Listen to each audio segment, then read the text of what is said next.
Hi, everybody. Welcome back. I know I said welcome back, and then I just look away like you're not there. The reason I do that is there's a, a click thing down there. And when I click on it, the thing comes up and it says, Hi, everyone. Welcome back.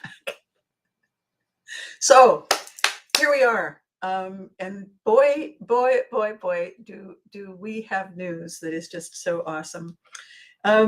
First thing is that we have a location and a date and a time for our supercalifragilistic pre-launch launch of everything that I've been working on for 7 years. And I started talking in July and never stopped. Was that what you were thinking? I started talking in July about the date and why we were doing it and where we were doing it. And I had picked November the 16th. November the 16th this year. The reason for it, a couple of them. One was when I looked at the calendar for all of the nostalgia entertainment events, the last weekend of the year where there were no events anywhere within any kind of proximity was the weekend of the 16th. And I thought, huzzah. So good morning, Maggie. How are you? How was the trip back from Texas? So what we're going to do, and I'm so excited, is we're going to have a party like a birthday party, only it's a pre-birthday party because we're getting ready for our new chapter, our new adventure, our new concept, our new career path. So it really is a time to celebrate. Everybody who's going to come, buy a ticket, or they're special guests because they're going to be doing a talk. The whole idea is for us to celebrate the moment when we say, let's go. We've started our engines and we're waiting for the checkered flag to say, get out there and do your thing. It's so exciting, and it is coming together so beautifully. And one of the things that I'm doing as part of it is I'm going to do a little teaser bit of stuff about the new one woman show. The new one woman show is called Yes, but Not With You, and it's not a put down of in the way that it sounds like it might be, although there certainly is an element in there. What it really is choosing better, choosing boundaries, choosing what kind of thing do I really want. Oh, anything's fine. Well, no, maybe it isn't. And I remember years ago it was somebody was trying to get a definition of what do you think a friend is. They were looking at me because they were wanting me to give them a verbal pat on the back, and I said, my definition of a true friend is someone who never ever says, are you sure you should be eating that? If we can take that off the table, you're my friend.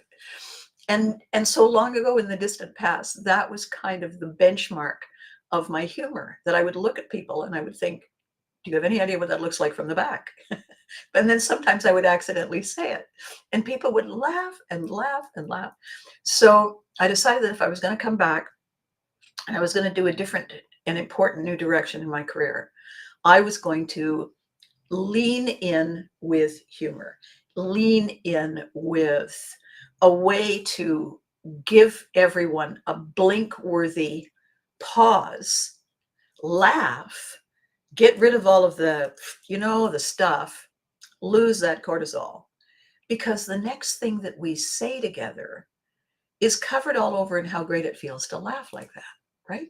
It's a spoonful of sugar makes the medicine go down. If we can have fun, if we can minimize some of the taking ourselves too seriously, then, well, good morning, Susan. Nice to see you. So we went last night to a fascinating event, and it was so exciting to go to this event because we had just learned, Gary and I had just learned that we got the location for the party, for the birthday pre-birthday launch, and so we were going to be able to talk about that. And we ended up with a group of people who are business owners, so entrepreneurs and executives, who get together as a club to talk about how to do it better, how to bring back better, which is so much of the underpinning of what I'm doing. So here we are sitting at the table, and Gary and I kind of looked at each other and said, "Thank you, universe." And so you go around the table and everybody says, "What do you do?" And when they got to me, they said, "What do you do?" And I said, "All this stuff you're talking about, I help you with that. Here, let me help you with that." And they said, "Really?" And Gary said, "Oh yeah, we've been doing it for a while now. It's amazing how much better people feel." Anyway, it was just a great opportunity to look at, maybe there's something behind door number 3. And if we're fixated and focused on, it has to be this, it has to be this, and we don't leave ourselves open to what it might be, well, then that's the topic for the conversation today. Who is recording the loop tape that's running in our head? Why are we allowing whoever that is, and wherever they are within us, to make everything so judgy? Why are we closing our options and limiting our horizons? What's up with that, right? And we talked about it on the way home, listening to everybody in the room. People come in kind of handicapped by something. And the handicap is, we can only see the world through our eyes. And we can only see that vision shaded and colored and layered with our memory of the last time we did it. The last time I decided to wear cute shoes with too tall heels for the first time at an event. And then I couldn't remember half the things I had been meaning to do because my feet were louder than any other conversation that was going on in my head. What was I thinking? I wasn't. So today I want to talk about where that loop tape is coming from, which part of us it is, and how we can probably, if we know which button to push, put it on pause every now and again, right? Cheers. So before I start in the real dive in, for those of you who are just joining, and it's so cool that you're joining, because so we restream through a hub. So we're on Facebook, we're on YouTube, we're on LinkedIn, we're on Instagram, and we're on Twitch simultaneously. I have no idea how they do it. I'm just delighted that they do. So in this conversation, I can see if you make comments, if you write something, and then I can respond. And so it feels less like, when is she going to shut up? And more like, I love it when we have these conversations. That's the whole idea. This isn't supposed to be me doing this and you in a spectator sport. And so, wait a minute, you didn't have a great return from your trip. Oh no, that's too bad. So here's the thing about travel. Gary and I went to a memorial celebration on Sunday. I'll tell you about that in a second. And a very, very good friend of ours, great guy with this crazy memory for hockey trivia, any trivia really, Liam McGuire, had come back from a tour with some of the hockey greats, and somebody made a mistake in the booking for his flight. He was the only one. He ended up, it took him 17 hours to get home. He could have walked from so he was not a happy camper by the time he got home. And he was saying, I had such great memories, and then that one thing, and I had to, he was tired, of course, because he's working the room. He said, I had to work so hard to not let that tired, frustrating experience ruin everything. And this is what we often do. So, as I was saying, for those of you who just joining us and don't really know what this is, I used to be on television. I accidentally fell into the role of a mom, and then I fell into the role of Care Bears and a whole bunch of other things. And as a result of that, kind of chapter 2 in my life, chapter 1 being a military kid, all of a sudden my face and my voice are all over the world. The benefit in doing it the second way is you don't have to wait in so many airports. It's beam me in. And in the doing of that, in the doing of the military brat life as a child, the global child, the gypsy child, you see the world very differently. You see that there are so many facets to everybody and everything. And if it's like a diamond that turns and each facet hits the light, you're seeing that people aren't 1 or 2 or even 3-dimensional. We all have so much going on. So when we, for some reason, probably fear or beating ourselves up, we decide to get all judgy, we're only looking at one thing. We're looking at that thing right there. And we're missing out on all the good stuff. So these videos, the idea with these videos, they are, on the one hand, my introduction to your opposites. You've been doing it this way. I'm inviting you, asking you to try it this way and see what you like, or try it that way, or try it this way. Try it this way or this way. Try something different. Get yourself ready to stop resisting different. Taste it. If you don't like it, you don't have to do it again.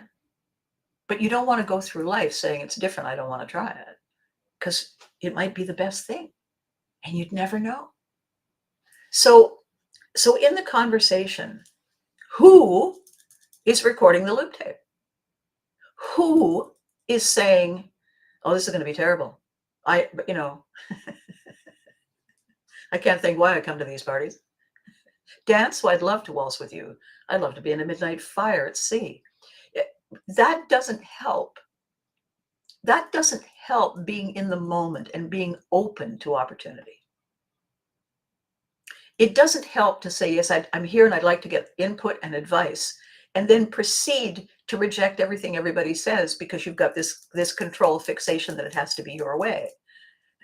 What we're all looking for is an easier way to get through the door, an easier way to carry the load, an easier way to make it to the end of this particular event so we can sit down and take our shoes off and just say, oh, that's so much better. We want to be fully present so we don't miss anything. And yet we keep distracting ourselves. We keep having our internal monologue going on. Oh, that's not going to work. I don't know why she chose that color. She looks like she's going to be sick. How about reserve all that stuff for later? Because all of that stuff is just putting up barriers. That's a stalling tactic to keep people at arm's length. If you've already pre-decided that you're not going to like it, stay home. Stay under the bed. Why ruin it for everyone? Is the thinking. It doesn't answer the question, though, who is doing the recording? Who is then pushing play and cranking up the volume? Who is that? So we're going to find that out today. All right? Cheers.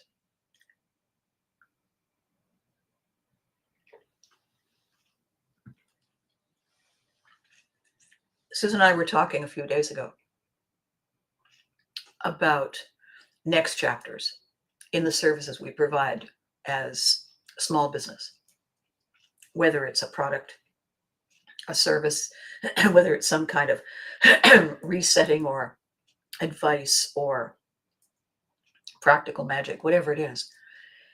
We can forget something, and it's really important.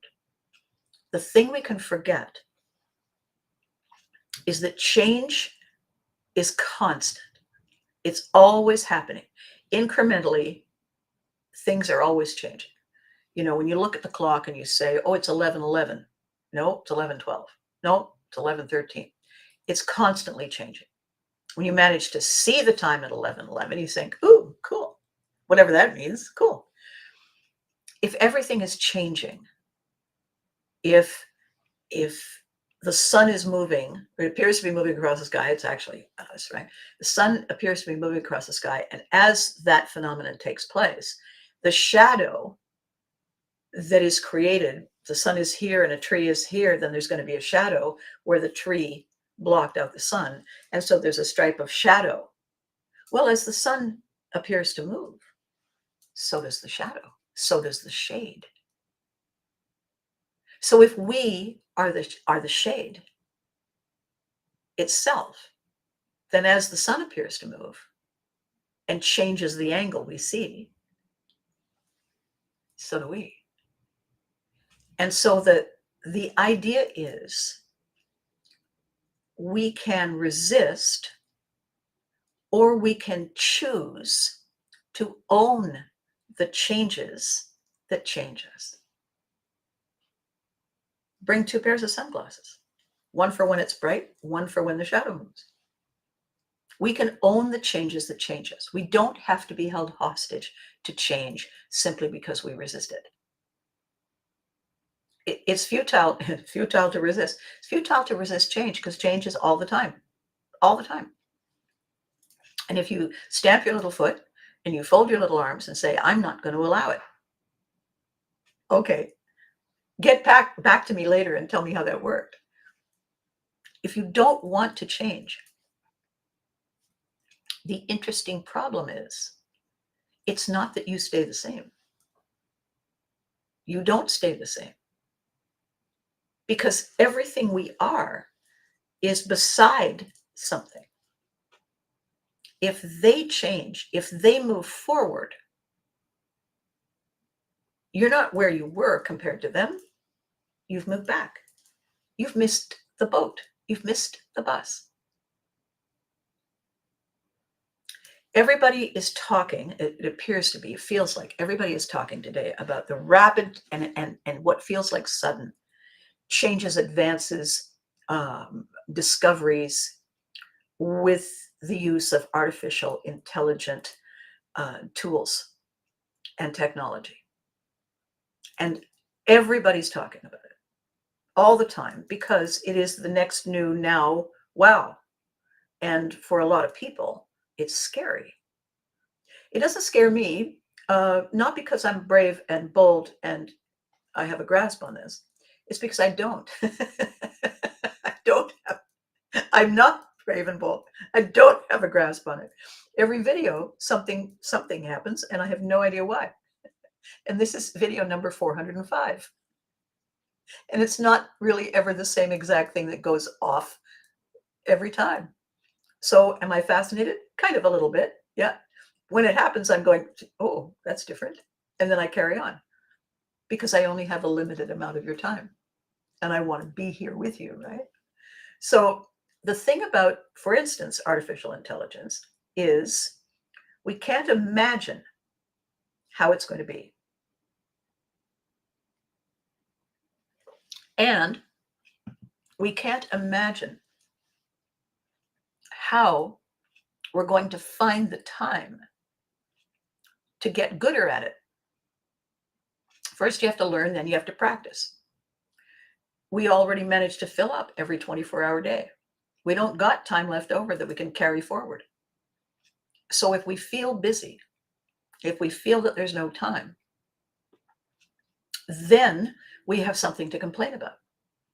Then we have the loop tape going on in our head saying, I don't have the time to make better use of my time, so I'll have more time. I don't have the time to look at something new, to enhance something old, because I'm fixated on how long it takes to do what I do.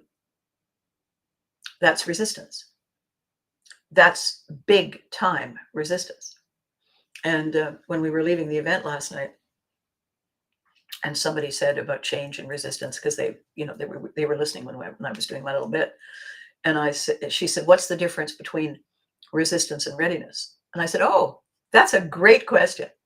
I'll tell you the difference between resistance and readiness." And it's, ow. The minute you say ow, and it really hits you, and it's painful enough, you're ready. It's when change that is changing all around you, and you say, I don't like change. Yeah. Well, when change clips you a good one behind the right ear, you say, hey, now you're not afraid of it. Now you're ready to engage with it. Who do you think you are? What do you think you're doing? Now you're curious. Ah, if you're curious, you're ready. So who is it who is recording the loop tape that is playing in our heads, designed to drown out everything new, to stop us from moving forward, to stroke ourselves, to keep us calm. It's the part of us that got hurt. And the interesting thing about what kind of hurt we got is that we just got hurt enough to not want to venture out in case we get hurt again. So the judgies, are you sure you should be eating that? These are people who hit a wall, stubbed their toe, went for their annual checkup and discovered something a little scary. And now, in order to keep themselves feeling safe, they don't want anything else to change. So they try to resist and resist and resist and resist until the big ow comes and they say, fine, then I'm ready. When I was a teenager, I was in a fairly massive car accident, and we were picked up by the side of the highway and driven by some good Samaritans to the nearest hospital. But we were in Europe, and so nobody in the hospital spoke English. And they finally realized who my girlfriend was. Her dad was the base commandant. And so we got transport to the Canadian hospital where the doctors and nurses and everybody spoke English. But when we got to the hospital, it was really busy because there was a lot of stuff going on. And we ended up spending endless hours on gurneys in the hallway. And it's loud and it's noisy and people bump you. And by the way, bad accident, bad injury. And I smacked my face and it was awful. So I'm lying like this with this exposed, and it's not a good time. When we finally got our room, my girlfriend and I, and they wheeled her in first and they got her into the bed and they wheeled me in on the gurney. And they said, okay, let's go. And I said, could I just wait? Could you give me a minute? And they said, what? The bed is right here. The bed is right here. I know. It'll be much more comfortable. I know. And my girlfriend said, get off the gurney. What are you doing? And I said, it's been kind of a busy day. Could I just have a minute? And everybody kind of blinked. And then they all just stood there staring at me. And I realized that what I was doing was I was resisting the next right thing. And as I said, I said, oh, fine. And I smacked my hand, the back of my hand, on the edge of the gurney. And I said, ow, okay. The gurney's attacking me. Thank you very much. Get me on the bed. And we all laughed. And we needed that laugh because it was a very scary time. I could see what she looked like. She could see what I looked like. We weren't allowed to see ourselves. That's how bad it was. Not the whole time we were in the hospital. Never allowed to look in the mirror until we started to resume our regular programming. And the crazy thing was, while I was desperately trying to hang on to just one more moment on the gurney, I knew I was trying to desperately hang on to one more moment of discomfort, of a too small container to keep myself in, to keep fighting a battle we'd won. We weren't on the side of the highway. We weren't being driven to a hospital. We weren't in a hallway. All those battles we had won. But the voice in the head hadn't noticed. The voice in the head, I'd love to waltz with you. I'd love to be in a midnight fire at sea. Okay, that's a judgy. It's pretty funny. The thing is, probably the last 400,000 times somebody's asked her to dance, it was awful. So why would you perpetuate it on this guy? Maybe he's a good dancer. But we want to keep ourselves safe.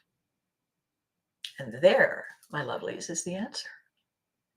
It's a misguided attempt to stay safe, to stay where we know where the boundaries are. We know how it works.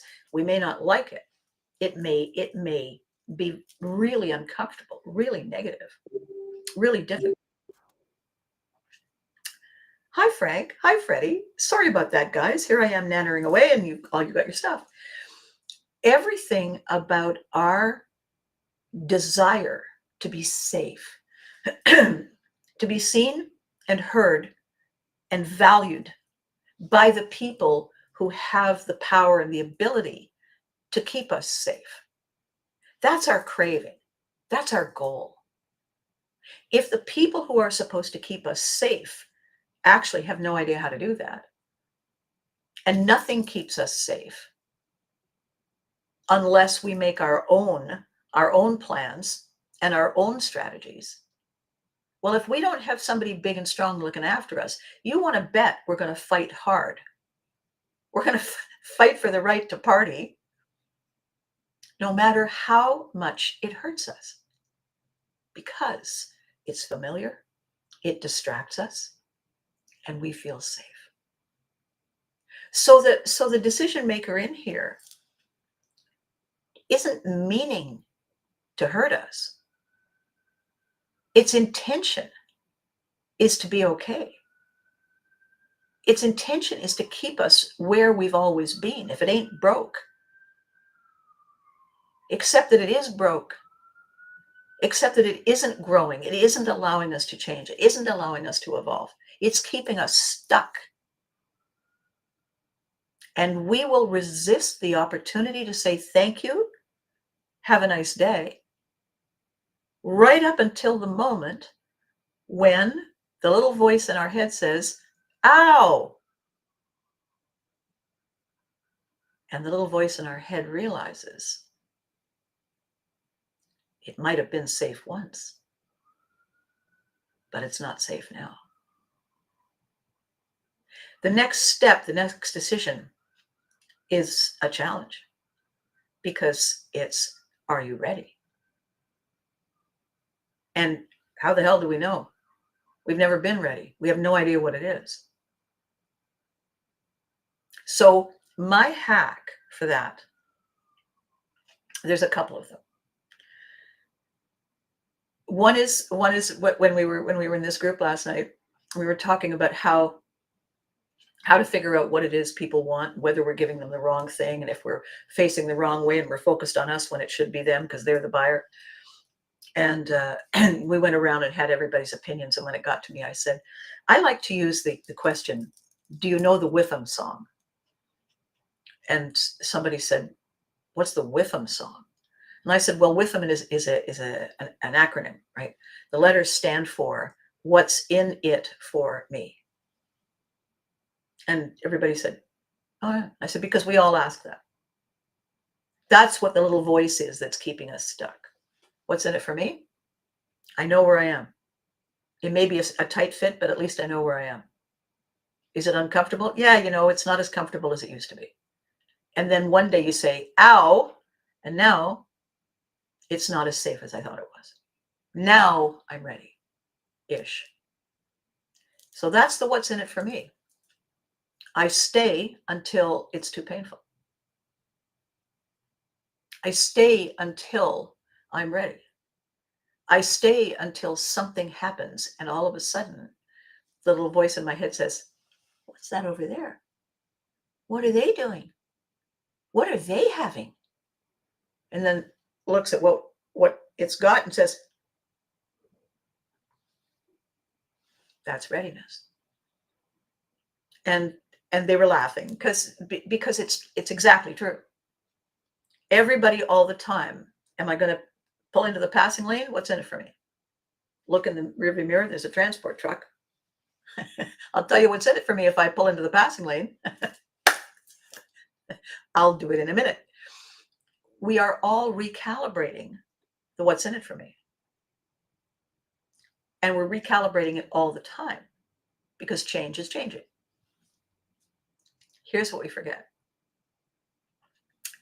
We are not the only one doing the recalibrating. So are they. So it's he, she, they, them, those. Everybody's recalibrating. Everybody's saying, what's in it for me? Do I go to the meeting? What's in it for me?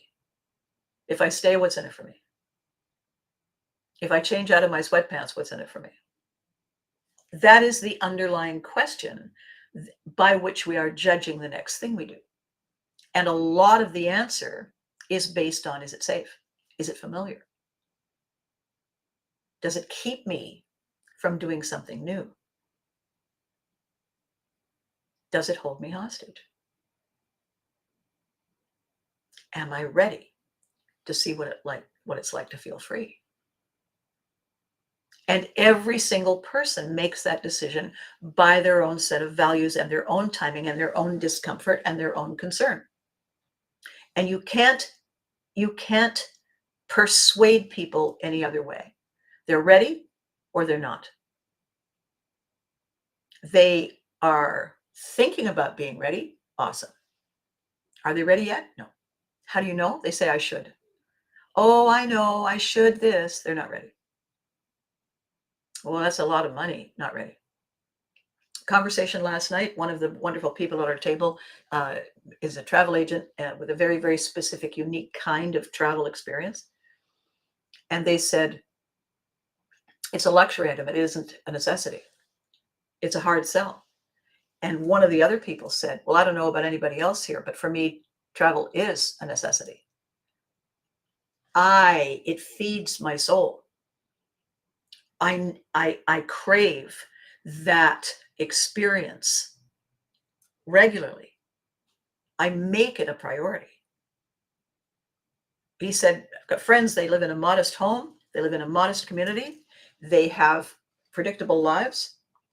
And what they do is they save their money to go on adventure trips and travel because that's their craving.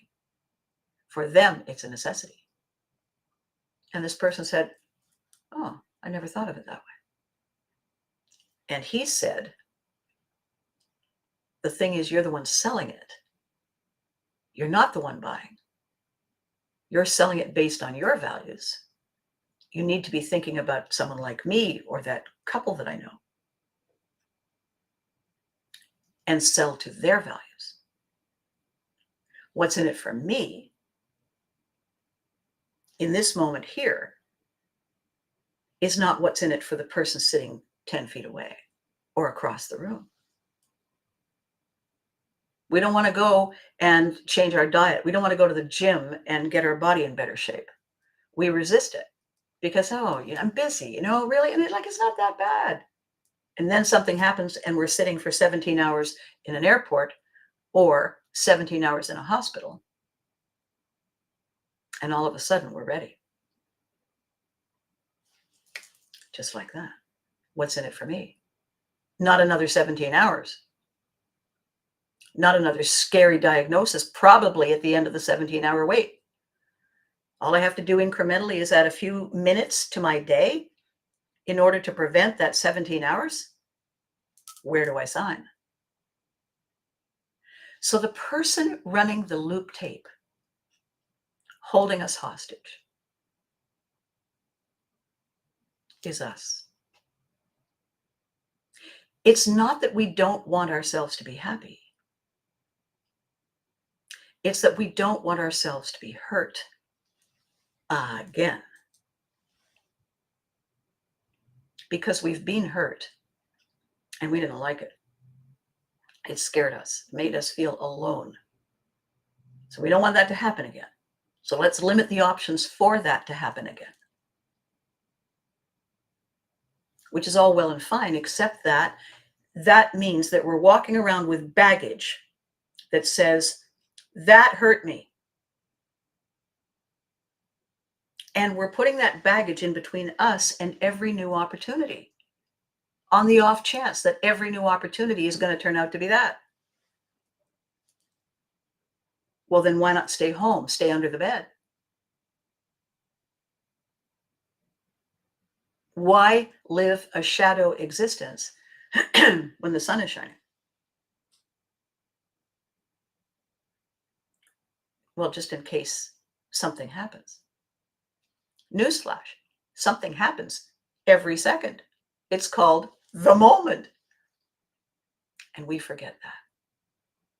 That's why the beauty of an event like the one we attended last night, saying to ourselves, because Gary and I are launching this amazing business, this amazing, it's like an interactive healing, you know, a circle of people and everybody's rubbing everybody's shoulder, right? It's we're helping each other get better. And in the process, developing an appreciation for everybody else's struggle. And if I've got something to say because I'm a specialist in this area and I share it, then everybody else didn't need to go and become a specialist in that area because they've got me. And by the same token, they're a specialist and they're a specialist and they're a specialist. And we all get together and listen to each other. And then we learn together collaboratively. Woohoo. So what I'm saying today, who keeps running the loop tape? Who keeps recording this limiting stuff? Who keeps making it impossible for us to experience and enjoy and learn and grow and become? And the answer is, it's the little broken, scared, exhausted part of us that doesn't know anymore who to trust, whose word we can take and count on. So we stay stuck. Pivotry in Motion is the project. It is, the idea is that if you want to change, if you want to pivot, if you want to do something new, first of all, you have to decide that you want to. So the pivot is physical. Pivotry is a mindset reset. And what happens is we go along to get along until all of a sudden we hit ow. And we hit it hard. We call that the Milo moment. And when we hit that moment, the little voice inside us suddenly wakes up and says, I'm walking here. What are you doing? Get out of my way. Because readiness gives us the power that we've been hoping we would see again someday. And that moment when we say, I'm walking here, we call that the lion effect. The lion is brave. The lion is strong. The lion is really cool. Until the lion allows the jackals to get in the way. Our job is to tell the jackals where to get off. And Gary and I and our speakers and our coaches, we're here to help you figure out how to do that your way. It's so exciting. And because it's all part of the communications thing, it's all part of, it's entertainment when it pokes our imagination. It's education when, while we're imagining it, somebody hands us a tool. It's growth and change and thriving when somebody says, here, let me walk you through it. Claim your power, set yourself free. Move from resistance through ow to ready. You can do two things about the loop tape. You can shut it off. Do you do this, or do you live with somebody who does this? They turn on a radio, or they turn on the television, or they turn on something that makes noise, and then they leave. They leave the room. They go away and do stuff. It doesn't occur to them that I don't want to listen to it. Turn off the thing. They come back and, what happened to the radio? Well, while you were in the garage, the radio decided to have a nap. All of these things that we do unconsciously because they are survival habits. So here's my hack, okay? I've said it before, and I love it. Ready? 3 questions. You can write them down. You can get your weapon of mass construction, or you can just do it in your head. What was the point? Like, why did I walk into the room? What was the point? Write it down.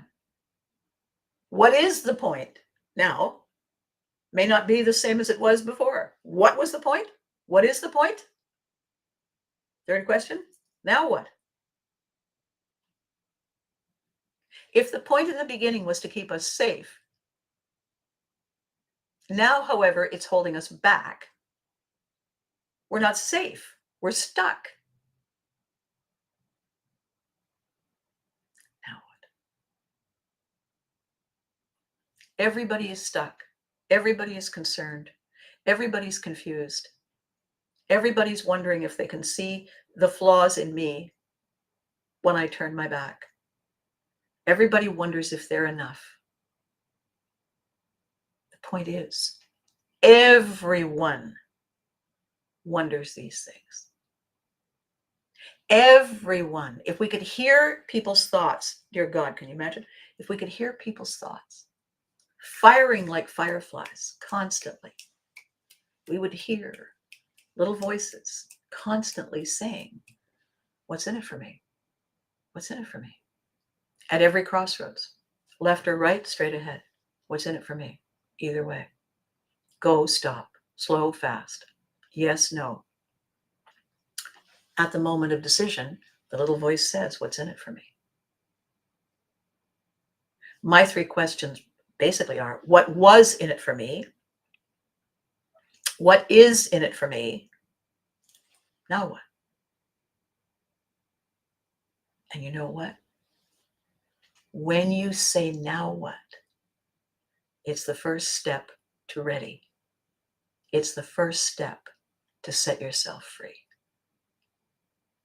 Okay, I gotta go. I want to try to do this in 45 minutes, and I'm just coming in under the gun, trying to get it shorter for the people who have pressing things to do and places to be. Thank you for being here with me. Thank you for helping me along the journey. Keep your eyes peeled, because we're going to try and do some virtual aspect of this event on the 16th of November. It's going to be the 16th of November, New York City time, 1 p.m. to 5 p.m., which is a Sunday. And we're going to have all kinds of fabulous, fun, crazy things. And you're going to get a sneak peek at everything we've been growing since 2018. It's very exciting. So between now and the next time we talk, be good to you. You deserve it. You don't deserve to stay stuck in the past. You don't deserve to be surrounded by resistance. You deserve to be free, to be everything you want to be when you're ready. And remember to hug your loved ones, because they deserve it all too. And I will